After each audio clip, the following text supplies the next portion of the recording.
কখনো পান্তা ভাতের সাথে এইভাবে মুসুর ডাল বাটা ট্রাই করেছেন?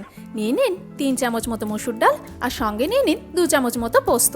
এরপর মুসুর ডালটাকে হালকা একটুখানি ভাজা ভাজা করে নিন। ডালটা একটু ভাজা ভাজা হয়ে এলে সঙ্গে দিয়ে দিন পোস্তটাও। এগুলোকে দিয়ে একসাথে হালকা আঁচে বেশ খানিকক্ষণ নাড়াচাড়া করে নিন। যখন এগুলোর থেকে সুন্দর একটা গন্ধ বেরোবে আর কালারটাও বেশ খানিকটা চেঞ্জ হয়ে আসবে, ঠিক তখনই গ্যাসের ফ্লেমটা অফ করে দিন আর নামিয়ে ডাইরেক্ট তাওয়া থেকে দিয়ে দিন শিলনোড়ায়। সঙ্গে দিয়ে দিন একখানা কাঁচা লঙ্কা। শক্ত হাতে ভালোভাবে বেটে নিন। কোনো শর্টকাট নয়, ভালো স্বাদ পেতে গেলে শিলনোড়াতেই বাটতে হবে। ভালোভাবে বাটা হয়ে গেলে সেটা একটা পাত্রে তুলে নিন আর সঙ্গে নিয়ে নিন মশলা ধোয়া জলটাও।